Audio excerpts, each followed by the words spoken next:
Hello everyone and welcome to my first review of the news from a different outlook, covering the week of October 6, 2025, or should I say, welcome to the freaking Twilight Zone, because just when you thought news couldn't get any dumber, the Republicans go and be like, hold my foreskin while I try to pronounce acetaminophen. See, it's not a hard word to pronounce, and English is not even my first language. So this week, so far, because, well, the week is not over yet, at time of recording, we have the American government saying Antifa is a terrorist organization that needs to be destroyed. You can't destroy Antifa because it's an idea, not a formal organization. There are no membership, no headquarters, no meetings, although at this point, I'm starting to think Antifa might have a mascot or mascots. By the way, whoever is in there, you're my hero. One thing to destroy Antifa is as stupid as wanting to destroy the organization of chocolate chip cookie lovers. At least you could point to a leader of that movement. But which Antifa is a terrorist organization exactly? Because Trump himself accused January 6 rioters of being Antifa, the same rioters he pardoned. Why did he pardon people he identified as Antifa, but then turn around and declare them terrorists? I'm starting to think the president might not know what he's doing. Speaking of Antifa, here's a document I found on the American House website. Yes, the American government's website that states Antifa is not a highly organized movement, nor is it merely an idea. In general, people who identify as Antifa are known not for what they support, but what they oppose. Fascism, nationalism, far-right ideologies, white supremacy, dictatorship, racism, homophobia, and xenophobia. So according to the president and his administration, if you oppose fascism, you are the enemy. What does it say about them? If you hate people who are against something, fascism in this case, that means you are for that thing. So anti-Antifa means pro-fascism. Don't hate me. I don't make the rules of how words work. The Dumb and Dumber awful sequel goes even dumber. The same document mentions Trump administration's own DHS and FBI didn't appear to view Antifa as a leading threat. A DHS draft document from September 2020 reportedly named white supremacist groups as the biggest terror threat to America. The FBI also considered far-right groups the top of the priority list. You know, the white supremacists he refused to denounce during the presidential debate of, let me check my notes, September 2020. He can blame Biden all he wants. He was the president in September 2020. The same document doesn't mention Antifa at all, but why make Antifa terrorists? Well, the designation will grant federal law enforcement broad powers under the Federal Terrorism Code to surveil and investigate anyone labeled as Antifa, as said by the Southern Poverty Law Center. It could also allow federal law enforcement to broadly target anyone involved in protests viewed unfavorably by the Trump administration, even retroactively. Anyone labeled as Antifa? Retroactively? Since Antifa is only an idea, that means anyone the administration dislikes cannot be treated as terrorists. If that doesn't scare you, you're not paying attention. Did you vote Democrats 20 years ago? Congratulations, you can now be tagged as Antifa. But if you're thinking, but wait, I'm not a member of Antifa, well, you're starting to get what the problem is. And anyone seen unfavorable to Trump? The guy only likes people who are willing to figuratively or literally deep throat him so hard that even Cornhub is like, whoa, that's a bit much. Like, even for us, that makes us uncomfortable. So are you willing to go that deep? If not, congratulations and welcome to the side of people Trump sees as unfavorable, and you have been promoted to terrorist. Sorry, you do not get a badge because Antifa is not a real organization. And if you say, but they said they got one of the Antifa founders' girlfriend and that could help them dismantle the organization. If I say I captured the Tooth Fairy spouse, would you believe me? The Antifa idea was born in the early 1930s to oppose fascism. So if they tell you they have the Antifa founder's girlfriend, A, they're lying to you, B, they arrested someone who is more so at least 95 years old, or C, to try and prove their stupid imaginary threats, they had to dig up a corpse. Not that one. It looks like a corpse, but it can actually talk something remotely similar to a human being. Then Trump says the troops must be sent into Portland because it's a war zone. We all know if there was an actual war zone in the USA, Captain Bone Spur would have already fled the country as far as he could. Don't fall for their lies. You're smarter than that. Their story doesn't make sense. We should all oppose fascism because fascists want total power and can't ever get enough. It might not impact you now, but it will eventually, and the longer you wait to act, the harder it will be to save your own ass. By the way, if you read a history book, Antifa kind of used to have a headquarters. It was called the freaking White House. Remember when Canadian and American veterans went to Normandy to fight fascism? Some of you have grandparents wishing they could rise from their grave and smack the fascist boot licking out of you.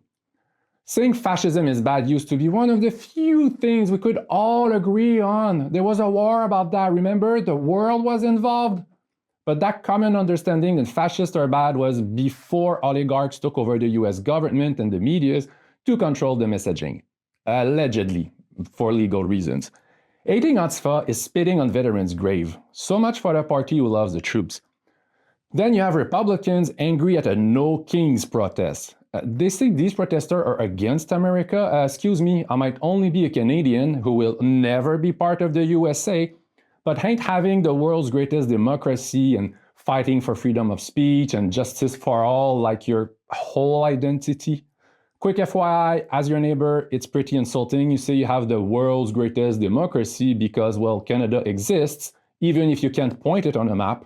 And our democracy is thousands of times better than yours. It's like living downstairs of Walter White and bragging about cooking the best meth in town. No, you're not, because your upstairs neighbor is much, much better at it. So if protesting against a wannabe king makes you anti-America, as Republicans say, well, they're also telling you that they are pro-king. Didn't you fight wars to free yourselves from a king? Making education unaffordable sure is paying dividends for Republicans right now.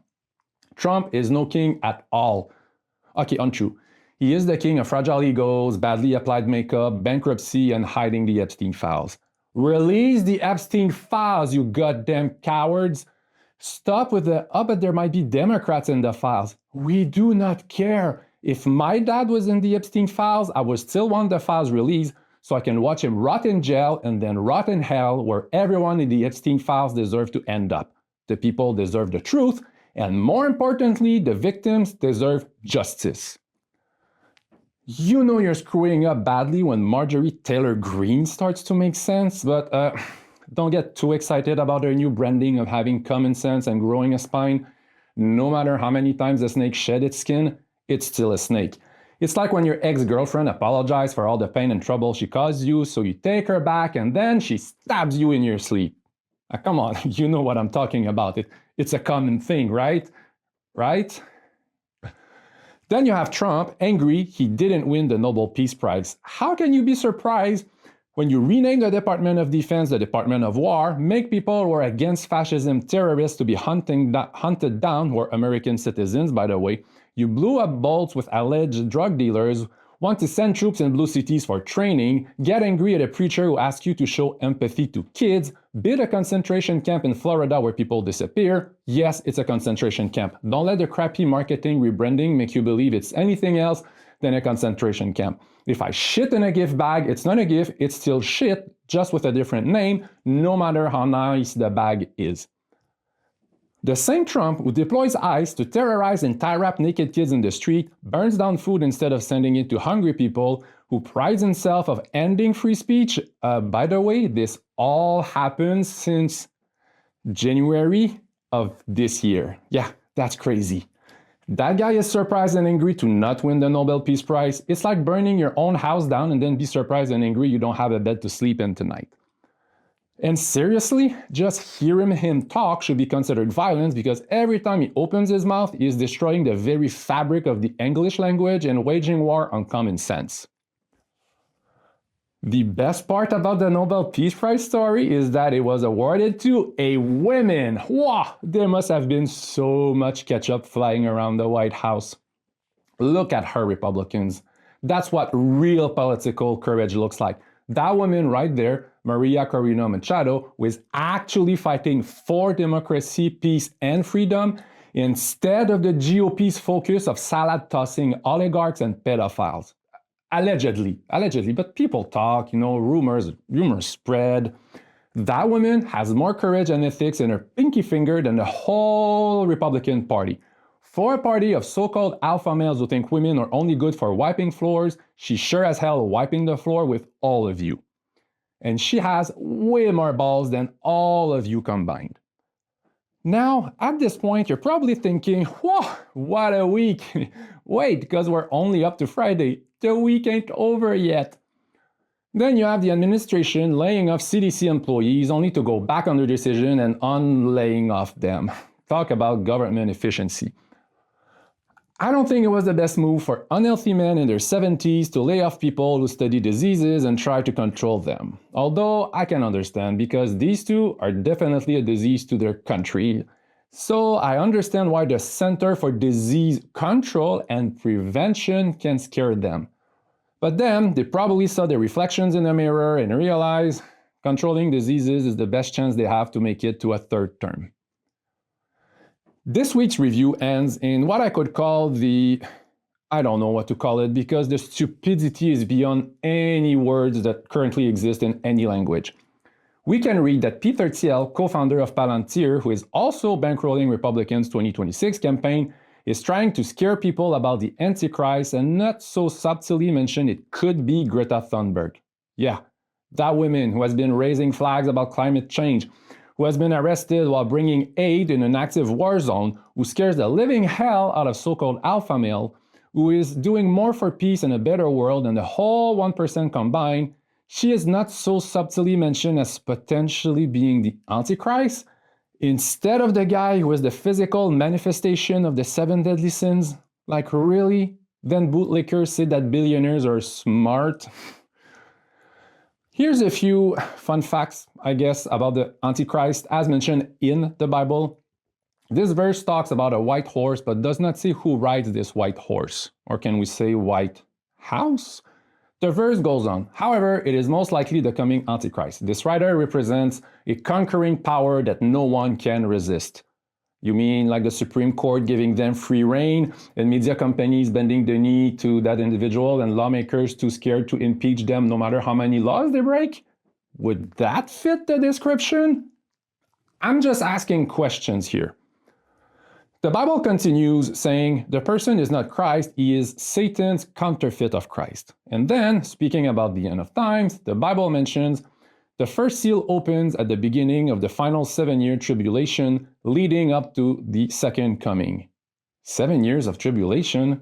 2026 is 7 years into COVID-19. Let's continue reading.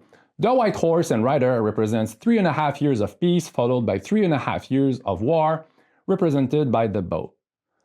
Do you mean like a first term when the check and balances almost did their jobs, followed by a second term in which the Constitution apparently does not matter anymore?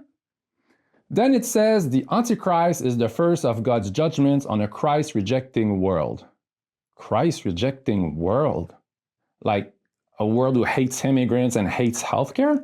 Didn't Jesus said in Matthew 11:28 and Matthew 11:29, "Come to me, all you who are weary and burdened, and I will give you rest. Take my yoke upon you and learn from me, for I am gentle and humble in heart, and you will find rest for your souls." Hunting down kids in the middle of the night, spiking healthcare costs, and not releasing the Epstein files does sound like a Christ-rejecting world. So basically, he who claims to be a savior is really a Trojan horse. I won't tell you what to think here. I'll let you think whatever you want about that. But come on, people, you're smarter than that. Don't let them disrespect you, gaslight you, and lie to your face. We need to stand together and protect each other peacefully but strongly, just like my new hero, the frog. I'm Jeff Rodrigue, signing out, wishing you see through their lies because you deserve better. Thanks for watching. I love you all. Thanks for watching until the end. If you like my content, click subscribe to get notification for my next videos, and why not share my content with your friends and family, and or leave a comment. It's the best way you can help my channel for free. Each episode of A Different Outlook has all the references available in the show's description below if you want to know more about what was covered in the episode. You can also find the links to my social medias if you want to follow me on other platforms. I'm Jeff Rodrigue, signing out for real this time. See you soon for another Different Outlook. I love you all.